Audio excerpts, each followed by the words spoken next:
ஈஜா புகழ், record dance புகழ், ஆன்மீகம் என்ற பெயரில் நொய்யலை பாழாக்கி நொய்யல் முகத்துவாரத்திலேயே யானை வாழ்விடத்திலேயே ஆசிரமம் அமைத்து கோவையில் உள்ள 3 போகம் நெல் விளையும் பூமியெல்லாம் மண்ணை காப்போம் ஐரை காப்போம் என்று சொல்லிவிட்டு விளைநிலங்களை கட்டாந்தரையாக்கி பாழாக்கி வரும் ஈசா யோகா மையத்தில் தற்போது அதிர்ச்சியூட்டும் நிகழ்ச்சி என்னவென்றால் ஒரு எரியூட்டு தகனத்தை அங்கே அமைத்து கொண்டு வருகிறார்கள். எதற்காக அமைக்கிறார்கள் என்றால் தெரியவில்லை. பொதுமக்களிடம் கருத்து கேட்டு அதன்படி தான் அமைக்க வேண்டும். அவர்களுக்கு வேண்டியவர்களை மட்டும் வச்சு அவங்க ஒரு அனுமதியை வாங்கி இன்று கட்டடம் நடைபெற்று கொண்டிருக்கின்றது. இதை யாருக்கு எரிக்க என்று தெரியவில்லை. கேட்டால் மலைவாழ் மக்களுக்காக இந்த இடுகாடு தகனமேடை அமைக்கிறோம் என்று சொல்கிறார்கள். பக்கத்தில் உள்ள முள்ளங்காடு, முட்டத்து வயல், இங்கெல்லாம் அங்கே இடுகாடு இருக்குது.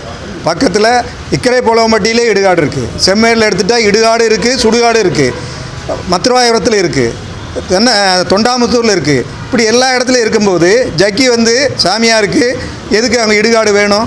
இது எப்படி கவர்மெண்ட்டில் அனுமதி கொடுத்தா? பஞ்சாயத்துலேருந்து அனுமதி கொடுத்து பொல்யூஷன் கண்ட்ரோட அதை அப்ரூவ் பண்ணியிருக்காங்க, மாசு கட்டுப்பாட்டு வாரியமும்.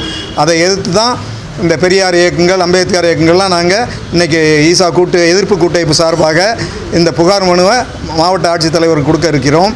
அந்த எரிதகன மேடை தேவையில்லை. எதுக்குன்னா ஈசாவில் காணாமல் போனவை பற்றி இன்னும் கண்டுபிடிக்க முடியல.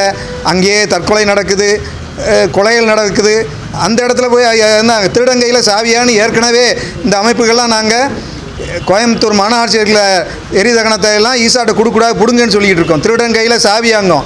இப்போ திருடங்கையில் பீரோவே கொடுத்த மாதிரி அவனே ஒரு இடுகாடு மையத்தை அமைக்கலான்னு சொன்னால் இதை யாரை ஏமாத்துறதுக்கு, என்ன அட்டுழியம் பண்ணுறதுக்கு, என்ன தில்லுமுள்ளு பண்ணுறதுக்குன்னு அரசாங்கத்தை எடுத்து சொல்கிறதுக்காகத்தான் நாங்கள் மாவட்ட ஆட்சித்தலைவருக்கு இந்த அமைப்புகள் மூலமாக ஒரு புகார் உடனடியாக இதை ரத்து செய்யணும்னு சொல்லி கேட்டுக்கிறோம். பொதுமக்கள்கிட்ட எந்த இதையும் கேட்கல.